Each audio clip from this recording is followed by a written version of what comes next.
की बात कर ले भले मानुस, पंचायती राज की बात कर ले भले मानुस, गाली निकालने के लिए आपको मंत्री बनाया आरएसएस ने, तो आप गाली निकालोगे, इसके अलावा आप कर भी क्या सकते हो। लेकिन मेरे दादाजी कहा करते थे कि बेटा कभी भी कीचड़ में पत्थर मत फेंकना, क्योंकि कीचड़ में पत्थर फेंकोगे तो छींटे आप ही के लगेंगे। इसलिए मैं तो उनके बराबर हो नहीं सकता। उनमें दम है तो चोरों को पकड़ें, पेपर माफियाओं को पकड़ें, अपराधियों को पकड़ें, बेईमानों को पकड़ें और खुद के ऊपर 14 मुकदमे हैं, उनमें जमानत करा लें, उनको सेटल करा लें, सरकार से हथाजोड़ी करके उनको वापस विड्रॉ कराने की कार्रवाई 2-3 में तो कर ली, बाकी में करा लें।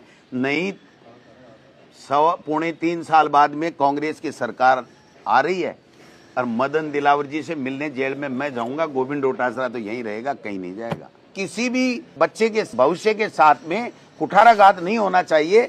अगर एसओजी ने उन्होंने जैसा बताया कि पकड़ा है तो प्रशंसनीय है उनका काम, हमें किसी को कोई दिक्कत नहीं है, अच्छी बात है, और लिंक में जाना चाहिए। लेकिन मैं एक बात पूछना चाहता हूं कि उनको पूछिए कि आरपीएससी भ्रष्ट है, उन्होंने कहा था, ये जो चयन बोर्ड है ये भ्रष्ट है, उन्होंने कहा था। उन्होंने क्या तब्दीली की 2.25 साल में, आरपीएससी में क्या किया? वही एक रिटायर्ड आईपीएस को हमने बैठाया था, वही एक रिटायर्ड आईपीएस को उन्होंने बैठा दिया। कर्मचारी चयन आयोग का 2.25 साल से जो आलोक राज जो चेयरमैन है वो हमने बनाया था, वही वहां बैठा है। जो कर्मचारी अधिकारी हमने लगाए थे वही इन्होंने लगा रखे। तो जब इन्होंने आरोप लगाए, हमने स्वागत किया कि इसकी जांच कीजिए, तो अब इनको व्यवस्था में परिवर्तन करना चाहिए ना।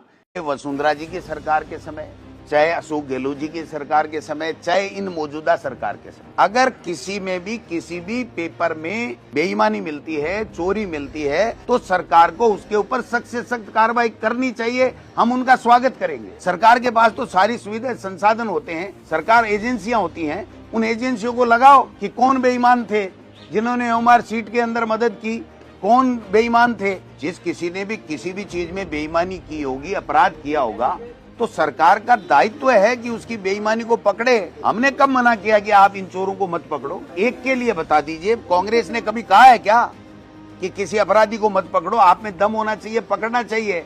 और मैं तो ये कहता हूं कि हमारी सरकार ने जो कानून कड़ा बनाया था, उस कानून की पालना हो। जो ये पेपर इनके समय में आउट हुए हैं ना, इनकी भी जांच करा लो कि आरपीएससी भ्रष्ट है, उन्होंने कहा था। ये जो चयन बोर्ड है ये भ्रष्ट है, उन्होंने कहा था। उन्होंने क्या तब्दीली की 2.25 साल में, आरपीएससी में क्या किया? वही एक रिटायर्ड आईपीएस को हमने बैठाया था, वही एक रिटायर्ड आईपीएस को उन्होंने बैठा दिया। कर्मचारी चयन आयोग का 2.25 साल से आलोक राज जो चेयरमैन है वो हमने बनाया था, वही वहां बैठा है। जो कर्मचारी अधिकारी हमने लगाए थे वही इन्होंने लगा रखे। जब इन्होंने आरोप लगाए, हमने स्वागत किया कि इसकी जांच कीजिए, तो अब इनको व्यवस्था में परिवर्तन करना चाहिए ना। अगर कोई अपराधी है जिसने साजिश करके पेपर चोरी किया है, भ्रष्टाचार किया है, तो उसके खिलाफ जांच भी होनी चाहिए और सख्त से सख्त कानूनी कार्रवाई भी, सजा भी होनी चाहिए। पेपर कराए नहीं, पेपर करते पकड़े जाएं तो उनके ऊपर जांच बैठाए नहीं। अलवर में एनसीसी सी ग्रेड का पेपर आउट हुआ था, कक्षा 10 का पेपर चूरू में लीक हुआ था, शेखावाटी यूनिवर्सिटी का पेपर लीक हुआ था, नेशनल सीड कॉर्पोरेशन का पेपर लीक हुआ,